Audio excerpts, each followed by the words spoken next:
This new information changed everything. It was clear that Michael and his girlfriend had been trying to manipulate the situation for their own benefit, and the judge wasn't impressed. The court ruled in my favor, dismissing Michael's case for custody and severely limiting his visitation rights. He was only allowed supervised visits with Mia, and those were to be determined by a court-appointed guardian. It was a huge relief, but the whole process left me and Mia emotionally drained.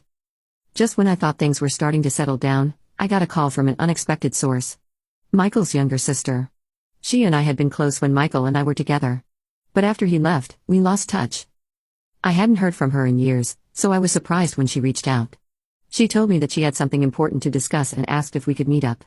Given everything that had been going on, I was curious, so I agreed. When we met, she revealed that she'd been aware of Michael's disappearance but only recently discovered the full truth about what happened. Apparently, about 5 years ago, she learned that Michael had been lying about his life during the time he was gone.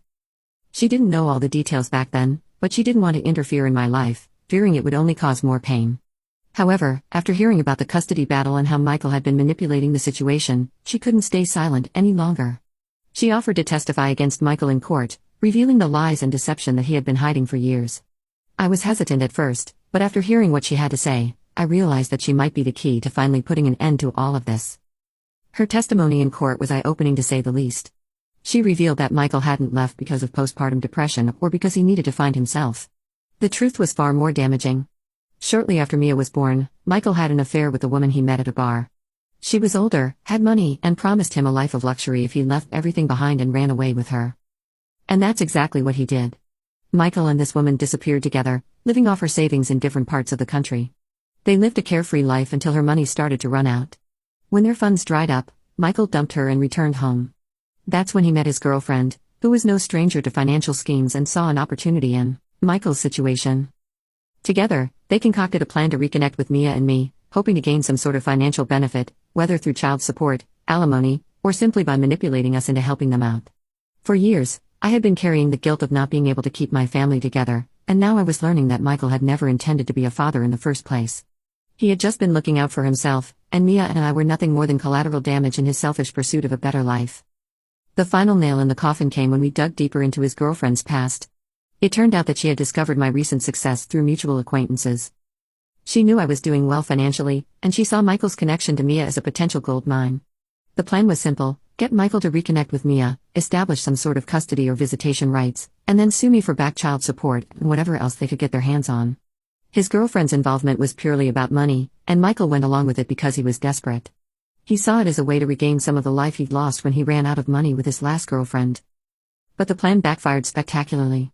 With his sister's testimony and the evidence we gathered, their house of cards came crashing down.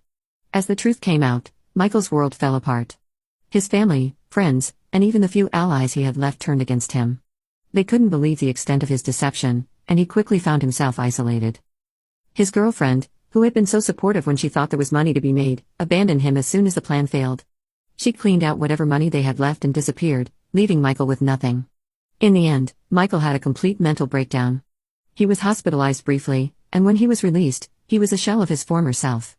The court dismissed his case for custody, and I was granted full custody of Mia with no obligations to Michael whatsoever.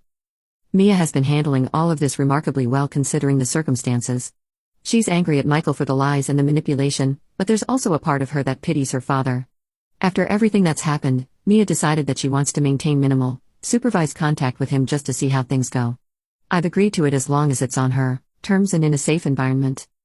Throughout all of this chaos, Olivia has been my rock. She stood by me, supporting me through every twist and turn, and I don't know how I would have gotten through this without her. After everything settled down, I started thinking more about our future together. Olivia has been a part of Mia's life for years now, and she's been nothing but loving and supportive. I realized that I was ready to fully commit to her and start a new chapter in our lives. A few weeks ago, I took the plunge and proposed to Olivia. It wasn't some grand, elaborate proposal, just a quiet, intimate moment between the two of us. But it was perfect. She said yes, and now we're planning our wedding. After everything that's happened, it feels good to focus on something positive, something that represents a fresh start for all of us. As for Michael, he's been maintaining sobriety and is seeking treatment for his bipolar disorder. I've heard through the grapevine that he's been trying to turn his life around, but it's hard to say how genuine his efforts are. He's been allowed monthly supervised visits with Mia, but those are strictly monitored and on her terms. It's been a difficult adjustment, but I think it's been a good step for Mia in terms of closure. Michael has a long road ahead of him if he ever wants to rebuild any sort of trust with her. For now, their contact is limited, and that's the way it's going to stay until Mia decides otherwise. I've made it clear that I won't allow Michael to hurt her again, and I'm keeping a close eye on everything to ensure that doesn't happen. Thank you to everyone who's offered advice and support along the way. Your words have meant more to me than you could ever know. We're moving forward now, ready to heal and build a future that's free from the shadows of the past.